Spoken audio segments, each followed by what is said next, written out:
The deeds of Uzziah by Isaiah the prophet.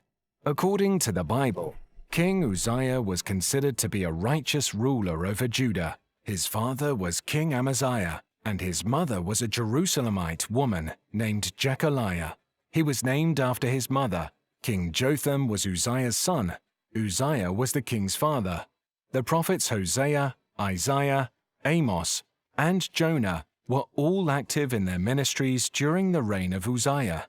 During his reign, the kingdom of Israel's northern kingdom was ruled by King Jeroboam II, King Zechariah, King Shallum, King Menahem, King Pekahiah, King Pekah, and King Hoshea. In 2 Kings 14 verse 21, the name Uzziah is also translated as Azariah. King Uzziah began his reign in Judah at the age of 16, and he ruled for a total of nearly 52 years. As has been done by his father Amaziah before him, he performed what was right in the sight of the Lord. King Uzziah sought the Lord during the days of Zechariah, who instructed him in the fear of God. This Zechariah is most likely a godly prophet to whom Uzziah listened. As long as Uzziah made it a priority to pursue God, God blessed him with a flourishing kingdom. Unfortunately, in Uzziah's later years, after Zechariah passed away, he committed a few errors of judgment. King Uzziah in the Bible is shown as a wonderfully intelligent and innovative king, under whom the state of Judah prospered.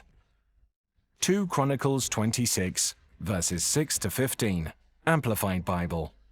He went out and made war against the Philistines, and broke through the wall of Gath, the wall of Jabneh, and the wall of Ashdod. And he built cities near Ashdod and elsewhere among the Philistines. God helped him against the Philistines and against the Arabs who lived in Gur-baal and the Munites. The Ammonites paid tribute, money, to Uzziah, and his fame spread abroad, even as far as the border of Egypt, for he became very strong. Uzziah also built towers in Jerusalem at the corner gate, the valley gate, and at the corner buttress of the wall, and fortified them. He also built towers in the wilderness, and dug many cisterns, for he had a great deal of livestock, both in the lowlands and in the plain. He also had farmers and vine dressers in the hill country and in the fertile fields, for he loved the soil. Moreover, Uzziah had an army ready for battle, which went into combat by divisions according to the number of their muster, as recorded by Jael the scribe and Maaseiah the official, under the direction of Hananiah, one of the king's commanders. The total number of the heads of the fathers' households of valiant men was 2,600.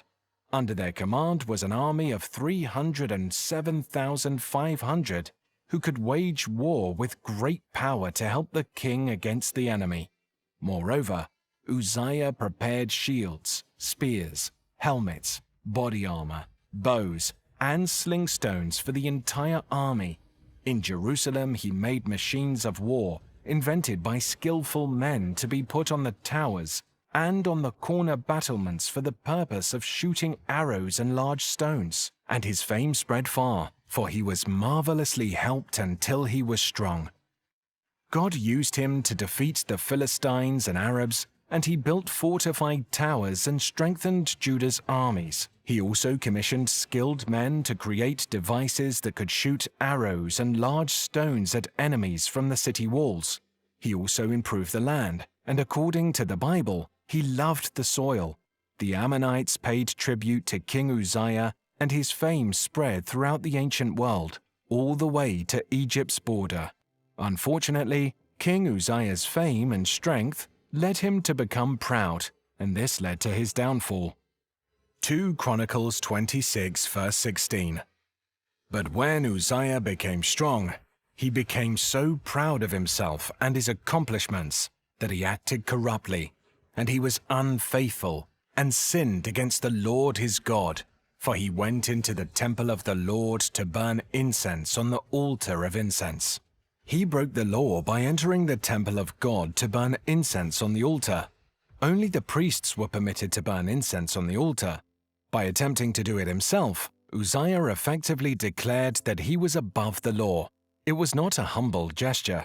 80 brave priests led by Azariah attempted to stop the king. It is not proper for you to burn incense to the Lord, Uzziah. That is for the priests, Aaron's descendants, who have been consecrated to burn incense. You must leave this sanctuary because you have been unfaithful, and the Lord God will not honor you. Uzziah became angry with the priests who dared to confront him. Leprosy appeared on his forehead, however, when he was screaming at the priests in their presence before the incense altar in the Lord's temple. Uzziah, terrified after being struck by God, fled the temple in the middle of the night.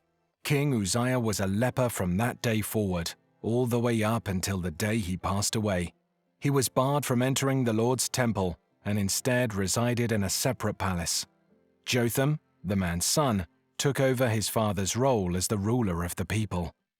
So, he seized the censer and walked into a place he had no right to be. He lost all restraint because he was blinded by pride. In doing so, he pushed well beyond the confines of safety. Moments like these have a way of crystallizing the truth. Everyone could see Uzziah's arrogance, pride, disregard for the Lord, and his views on his and the priest's roles in this violent clash of wills. Everything is on display. Given Uzziah's long and distinguished career, 52 years in total, this was a devastating finale. A just conclusion, but nonetheless tragic. King Uzziah was a leper until the day of his death. He dwelt in an isolated house because he was a leper, for he was cut off from the house of the Lord. Then Jotham his son was over the king's house, judging the people of the land. In music, the most important notes you play are often those in the last few bars of the piece. You can recover from a rough beginning, but nothing follows those final chords except quiet. The audience's memory of your performance will be shaped by the quality of those final notes on the last page of the finale. Without a doubt, Uzziah got off to a good start.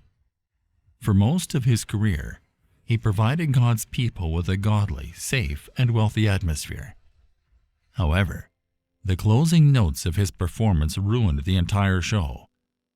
Take note of what his audience remembered. So Uzziah slept with his fathers, and they buried him with his fathers in the field of the king's grave, since they said he is a leper. So Uzziah rested with his fathers, and they buried him with his fathers in the field of burial which belonged to the kings, for they said he is a leper. Then Jotham his son reigned in his stead. 2 Chronicles chapter 26, verse 23. Because he was a leper, he lived out the rest of his days all alone. Think of it. When he died, they buried him in a field adjacent to the royal cemetery, not inside it, because he was still regarded unclean. They didn't mark his headstone with "he was a king." They didn't even say he was a king who became a leper. By the end, his greatness was forgotten.